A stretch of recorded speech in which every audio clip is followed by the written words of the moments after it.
What's up, world? What's up, everybody, man? This is LA Fitz once again, joined by Brother Push. Yes, sir. And once again on the daily podcast, man. Push today. First of all, I want to thank Brother Push for providing us with this wonderful beverage that we happen to be partaking in right now. It's keeping us our thirst very quenched. Gotta relax. All right. So, Brother Push, how's it going with you, my brother? Oh, man, gotta live life, gotta live it good. Right.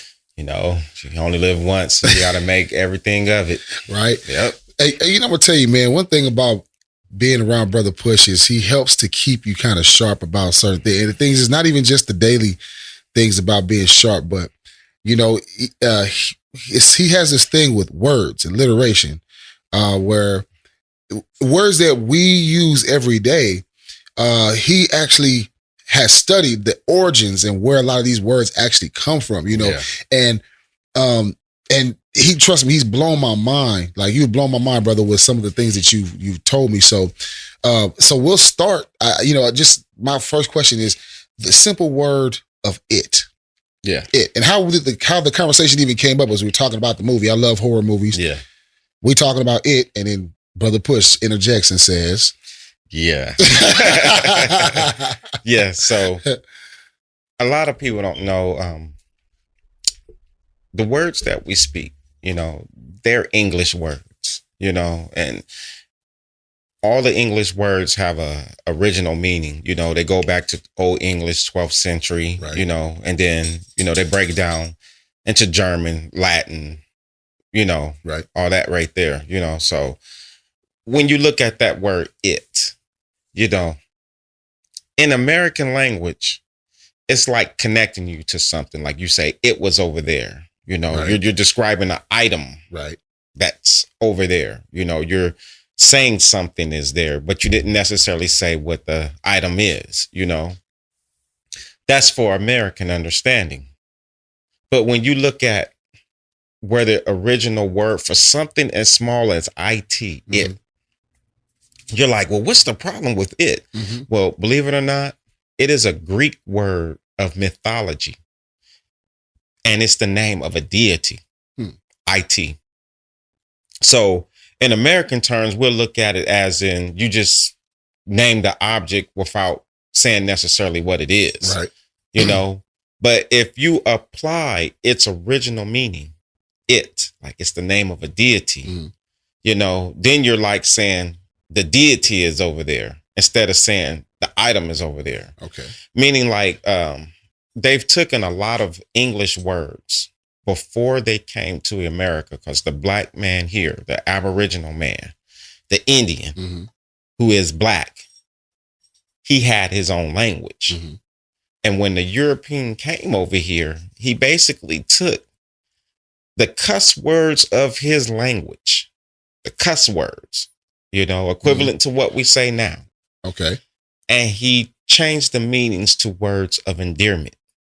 And this is the reason why, like, we don't think about the words that like come out of our mouth. Like one of our biggest ones is even blessed. That's a huge one. Like, yes, we all say that word blessed, but if you look up the etymology of the word blessed, it actually means blood consecration or a blood sacrifice or a blood ceremony. Wow. Like the original word for blessed is blood, B-L-O-D. Oh, B-L-O-D. And then before that, it was like Blidian. So it went from Blidian to blood to bless. You see what I'm saying? Okay. And blessed itself means blood sacrifice or some form of blood ceremony. And what they did is they took a word called benedicere and they connected it, like translated it to the word blessed. And when they wrote it in the Bible and then they bring it to America, the word blessed means praise. Now we're looking at it as the word praise. Like, bless you, my brother. But its original, it was considered something as similar as a cuss word. Like if you said F you, So the word blessed, it's not a good word. It actually means cursed. But we in America say like blessed as in the form of like you're praising someone, you're giving homage to someone. But bless actually in its originality don't mean that. It doesn't mean to embrace anyone, and these are the things that we have to understand. Like I was sitting there telling you earlier, right? In the 1600s, 1500s, 1700s, those times, they would say the black man couldn't read. And true enough, they would like the black man had a 6th grade education. Even up to the 1800s, they would be like the black man had a 6th grade education. But the truth of the matter is, if you could understand that the black man was in this country before white people came, then you can understand that we're Aboriginal and we're the Indian. And then that means that we had our own language. So like the canoes that you see, it's geometry. It was math. It was some type of math. It was formula that basically was what built that. Yes. Okay. So they knew how to trade. They had their form of mathematics. But when you got a foreigner come in and then look at this black person and say he can't read, it's not that he can't read. It's the factor that he can't read English. You see what I'm saying? Right. So they'd be like, well, the black man, no, he was ignorant. No, he was ignorant in the English language, but in his language. Ways. So look, you'll have a lot of old inventors. Like there's a lot of black inventors. And you'll be like, well, he had a 6th grade education, but he invented, say, the step ladder. No, right. or the stoplight. Yeah, absolutely. Something crazy like that. You be like, well, how did this dude do that if he only had a 6th grade education? He was not stupid. He had his own language. Absolutely. Think about how many of the daily inventions and daily things that we use, that were invented by black people. You know what I mean? The Aboriginal man. So you're absolutely right. The thing is, I think those two things is always confused. Think about an experience in our lifetime when we may have run across somebody who did not speak the language that we speak. And it came off as if they didn't know anything, or if they were just completely if they were, this person crazy as hell, or like something wrong with them, when really they're just uneducated in the ways of the culture, the language, and things of that nature. And so it can come off to somebody as, this person is. But that's the reason why you'll see why I pick with the word bless. And the reason why I do that is because as black people in this country, we love to use that word bless. Right. But we've never sat and investigated our conqueror's language. We know English because of the Bible. Like in the 1700s, they would have us in church and they would sit us in the back of the church and we'd be standing up and they'd be sitting down in the front. And the minister who was white be reading. We learned how to read English. We learned English from the church. So when you have, you could say, your king, your Constantines, all these kings who premeditated, the writings of the Bible, who put all this madness together. That premeditation was with understanding that we want to control the masses, the new nation. A lot of people don't understand like baptism. That comes from Constantine himself. He killed his mother, I believe, and killed his kid. And he felt bad about it. So the priest came up with a way that he could basically cleanse himself or renew himself for the sins that he did. So they instituted baptism. It wasn't original like something like black people did or anything like that. It didn't happen like that. So it's like, that's the reason why we have to go and investigate our conqueror. So yes, we like the word blessed, but the truth is it means blood sacrifice. It means cursed, so one will be like, well, in this time it is what it is and you got to accept it. No, it don't. See, in the 1700s and the 1600s, there was no internet. You could not look up what the people were teaching you. So you had to accept it. And let me give you a great example of this. Imagine you're a foreigner and you come into America or say to Mexico. Say Right. you go into Mexico, you're American, you go into Mexico. The Mexican playing around with you says, hey, tell that dude puto. And you be like, what does that mean? And then the guy be like, well, that means how you doing, friend? Yeah. And then you go and you say puto to that guy, and you Right. just told that guy he's a what? A fag or something like that. Yeah, something You see what I'm okay. saying? Absolutely. So he didn't really know no better. Right. Well, it's the English language for us. Imagine someone took cuss words that were of the 1200 and put took the cuss word meaning off, meaning left the word blessed Mhm. and gave it a new meaning. Now it means praise. They took the old meaning off. So how did they do that? They wrote it in a book and gave it a new definition by writing it in a book. And then when you bring it to America, all of a sudden, everybody's saying, but you Bless. don't know that you truthfully saying, curse you, Curse my words. brother. Or when they say God bless America, they actually said God curse America. Hmm. You know, that's really what you said. And to even bring this even to a bigger understanding, I mean, imagine 80 years from now, somebody says, F you, my brother. And then you come back to them and say, F you, my brother. And then some Right. dude who's like 80 years old is like, why did y'all just cuss each other out? Right. And that then person is hug like, each other. well, the word F you means love. You know, I just told him I care about him.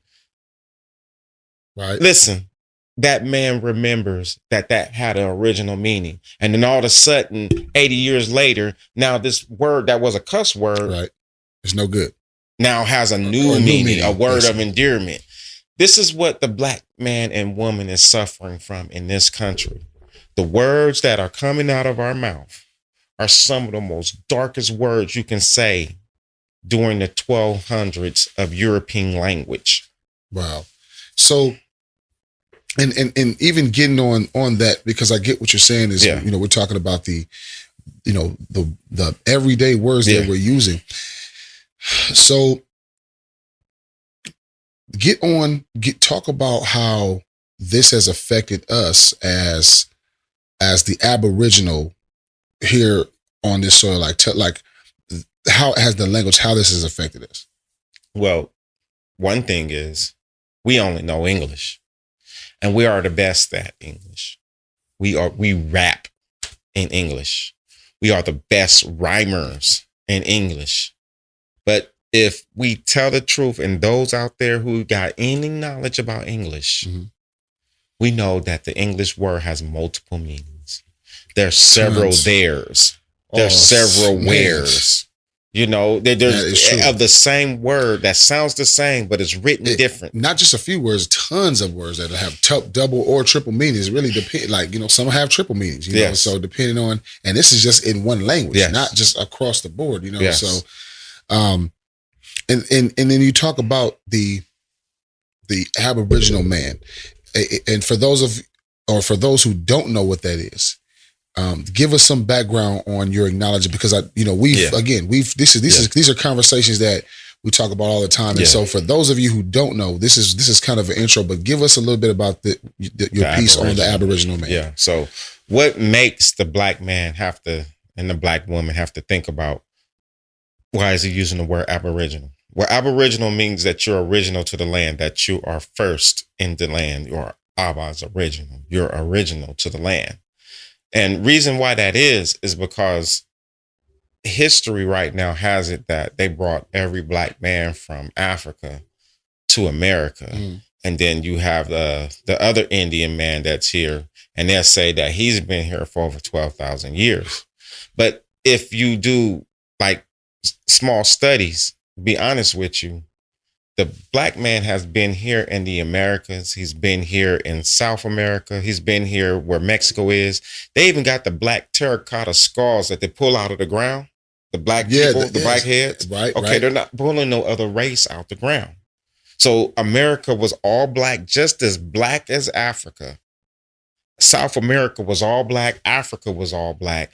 And further on, we're living in a world where it was all black at one point, you know, and there's many questions to why things are what they are now, you know, and that's not to be racist or anything like you should stop loving anybody or anything, because flesh is flesh, you know, but at the end of the day, you know,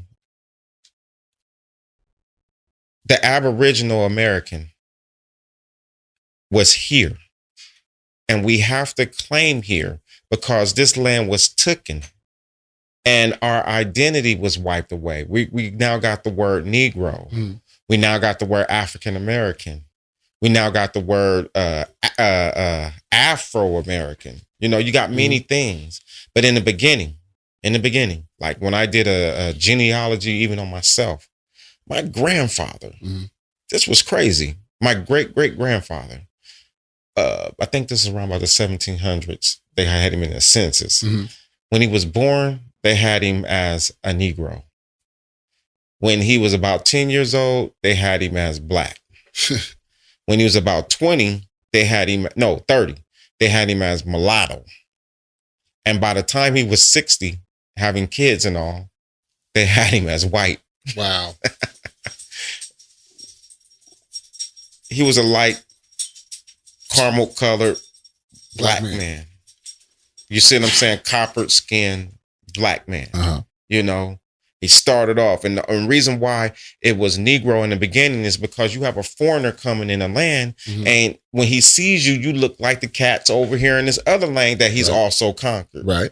So he called you the people. Exactly. The African. The Negro. Yes. Or the Negro. Called you that right there. But the truth of the matter is, like, even when I go to my grandfather, he doesn't identify and never identified as an African. He's always said, I'm Indian. Matter of fact, his name was Fox. They called him Fox. You know? Oh, wow. You know, so it is something real that we have to understand, that we were here in this land first. We were here in Central America first. We were here in Brazil first, all black. And reason why you have to claim Aboriginal is because your land is being taken from you. Since the land is being taken from you, you have to claim that you are the original people here. You know, so that's where that Aboriginal come in at, because something is being stolen. Now, here's the crazy part. Even the African, or those people over there, before they were called African, there was a Silk Road from there to the Americas, meaning people long before the Europeans came, traveled from West Africa to Brazil, from Brazil to America. It wasn't isolated like you were sitting on this land and you was only there in your tribal hut and that was it. You know, that is how the narrator wrote or that. Or how they write it, absolutely. Like exactly. As if we just sitting around a bunch of like campfires and whatnot, and with the.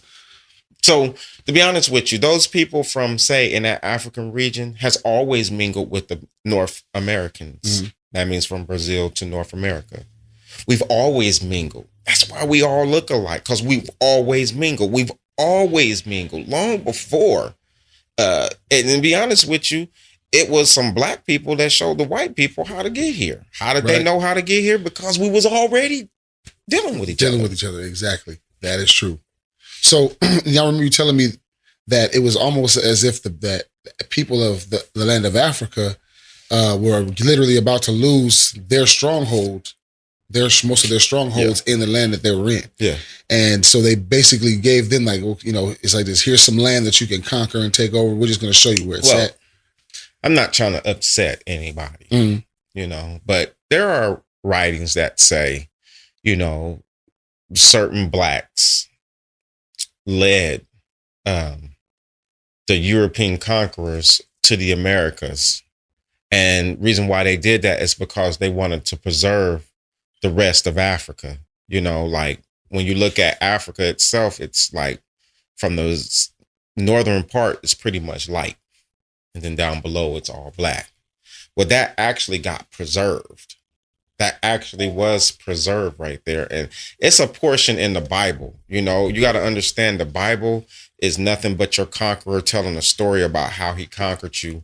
You know, that's what that is. But Africa was preserved and the Americas was basically given up for the ransom. Okay.